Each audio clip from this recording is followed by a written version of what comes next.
Close your eyes for a moment and imagine this. You wake up from a dream so real that you can still feel it on your skin. The smell, the voices, the vertigo. And yet, within seconds, it all dissolves. Only an emotional shadow remains, a sensation you can't quite place. Why does it happen? Why does your mind create worlds so vivid, only to destroy them at dawn? The answer has nothing to do with memory. It has to do with the balance between your two halves. The one that lives in the light of consciousness, and the one that moves in the depths of the unconscious. Every night, when you sleep, something inside you disconnects from rational order. The laws of time and self are suspended, and you access a space where the repressed takes form. Dreams are not random stories. They are the language of the soul when the ego goes silent. Your brain changes its hierarchy. The zones in charge of logic and control shut down, and in their place awaken older regions, linked to emotion, memory, and instinct. That's why in dreams you don't think, you feel. And what you feel becomes image, symbol, experience. That part of you is not trying to entertain you. It's trying to balance you. The dream is the laboratory where the mind tests versions of you, resolves internal tensions, reorganizes emotions you couldn't process during the day. But there's a price. What happens in that territory cannot be brought back without consequences. The dream doesn't speak the language of reason, and when you wake, the rational brain, that machinery that needs coherence, doesn't know how to translate what it has seen. So it erases it, not by mistake, but for protection. Your mind acts like a guardian deciding what will cross to the other side. Forgetting is not a loss, it's a filter. It erases what could fragment you, what you are not yet ready to understand. Imagine if you remembered everything. Symbolic deaths, impossible voices, faces that change shape, places where time doesn't exist. The boundary between dream and reality would blur. Your identity, that delicate thread holding your world together, would begin to unravel. That's why, when you wake, you feel that emptiness, as if you had left something valuable in another dimension. And it's true, you have. But it wasn't a memory you were meant to bring back. It was a transformation. The dream doesn't give you information, it gives you integration. It doesn't show you what you must know, but what you must heal. And the way the mind ensures that this process remains bearable is through forgetting. What you don't remember doesn't disappear. It becomes psychic energy, a vibration that keeps acting from within. That's why sometimes you wake up different without knowing why. Lighter, or sadder, or inexplicably at peace. The dream has already fulfilled its function. On a psychological level, that erasure has an exact purpose. During the REM phase, the brain transfers emotional information from the limbic centers, where it's felt, to the prefrontal cortex, where it's rationalized. But upon waking, the process is abruptly interrupted. It's as if you were expelled from the workshop while the craftsman was still working. The result remains within you, even if you can't see the finished piece. That's why forgetting is not weakness. It's biological wisdom. Your mind protects its stability like a living system that regulates its own emotional temperature. And yet, something always escapes the erasure. A flash, a symbol, a faceless emotion. They're not system errors. They're messages that manage to cross the border. Doors the unconscious leaves slightly open to remind you that it's still there, working while you sleep. Because the mind doesn't rest, it only changes language. We were saying that forgetting is not an error, but an act of protection. But protection from what exactly? From yourself. From the intensity that lives within your own abysses. Dreaming doesn't just show images. It activates emotions that, in daily life, you would learn to ignore. In the dream you cannot run. What you deny during the day presents itself without a mask at night. And if the conscious mind didn't shut that material down upon waking, you would live permanently pierced by those unconscious forces. That's why forgetting is a living boundary. It allows the repressed to express itself without destroying you. Deep psychology explains that everything unresolved seeks form, and the dream is its natural stage. There, your fears, your desires, your guilt are translated into symbols. The unconscious doesn't speak in words, it speaks in metaphors. That's why dreaming is not remembering. It's transforming. The dream rewrites your emotions in a language your soul understands. And when you wake up, the mind erases the images, but keeps the vibration those images provoked. It's emotional alchemy. The memory dissolves, but the effect remains. On a biological level, the process is fascinating. When we sleep, the brain activates a neural cleaning network called the glymphatic system. Through it, it removes metabolic waste accumulated during wakefulness. The same happens with emotional information. Unintegrated emotions are processed, cleaned, and what's not useful is discarded. Forgetting, then, doesn't just clean the mind. It purifies the energy that sustains your thoughts. And here something deeper comes in. Every thought generates an electromagnetic charge, a vibratory imprint that remains engraved in your mental field. During sleep, that field readjusts. That's why sometimes you sleep poorly when you drag along unresolved tensions. Your mind is trying to release them. Consciousness, deep down, works like an electrical circuit.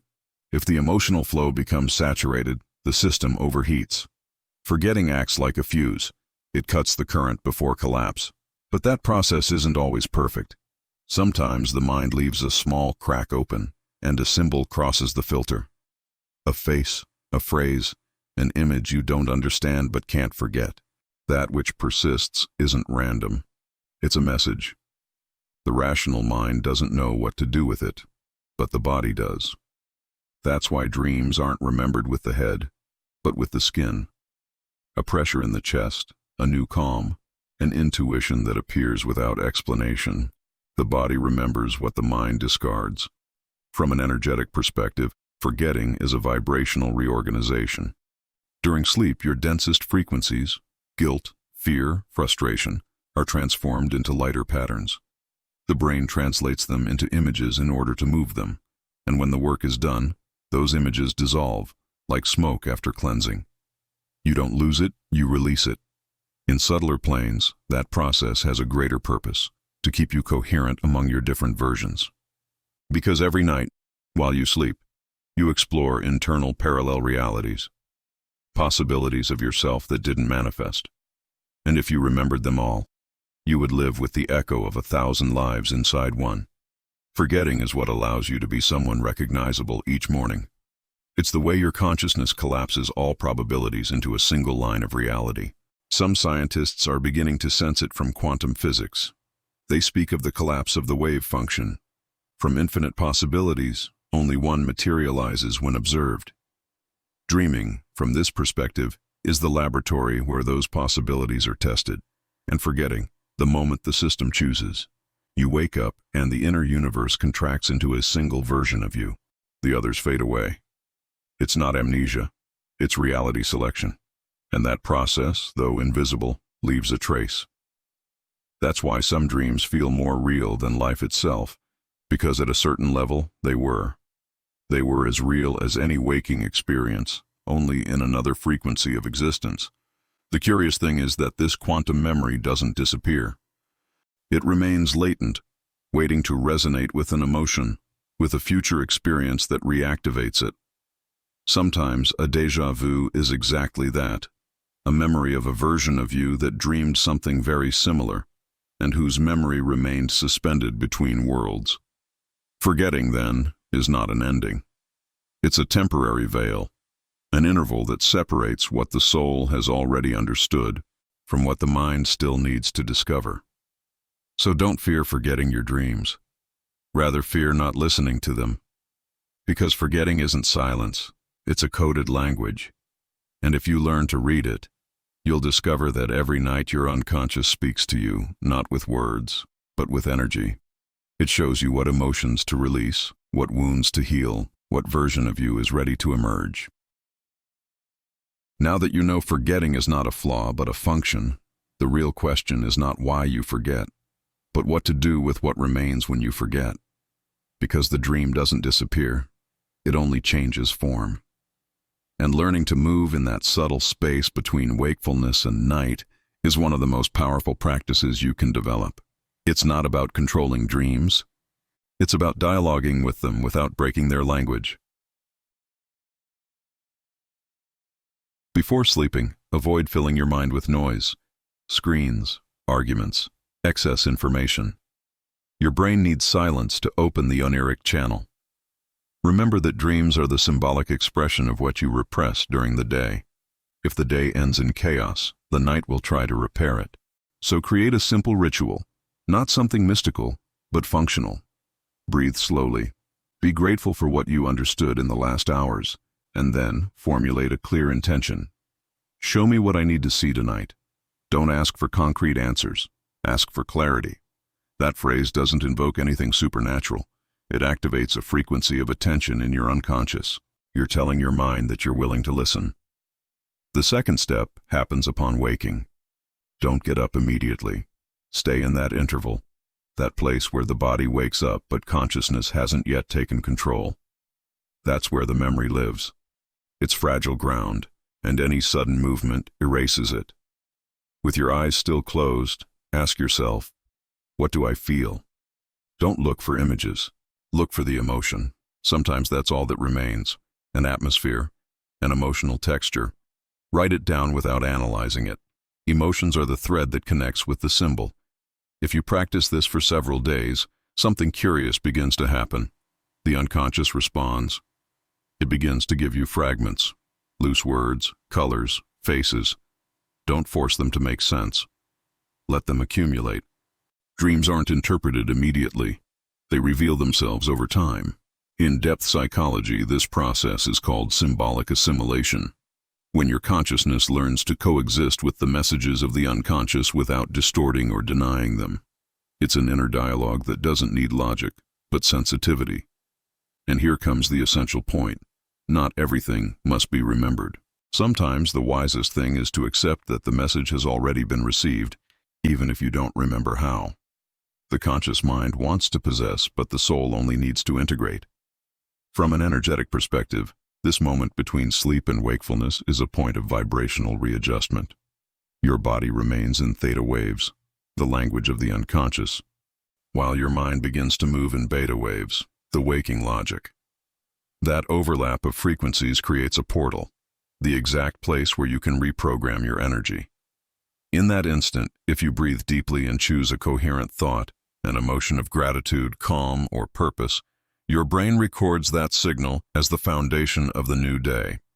Your emotional state upon waking determines the vibration with which you will create your reality during the following hours. Thus, forgetting stops being frustrating and becomes a tool. Not remembering no longer means losing, but planting in the unconscious a new frequency. That's why, more than trying to remember your dreams, learn to feel how they transform you. Observe the subtle changes. An emotion that no longer dominates you, an idea that appears effortlessly, a clarity that arrives without explanation. That's your deep mind working with you. When you understand this, the need for control disappears. You stop wanting to trap the dream and begin to cooperate with it. And that's where magic happens. Effortlessly, the memories come on their own, not because you seek them, but because now they can trust you with their content. Then you'll understand something few ever see. Forgetting is not closing a door, it's leaving it slightly open so the soul can breathe. Thus, each night becomes an act of self-knowledge. Each awakening, an opportunity to align with a more coherent version of yourself. And each dream, even if you don't remember it, is a secret conversation between your mind and your energy. If this reflection resonated with you, support the video with a like, subscribe so you don't miss the next topics, and share this message with someone who also feels that forgetting is not always emptiness, but a language the soul is still learning to decipher.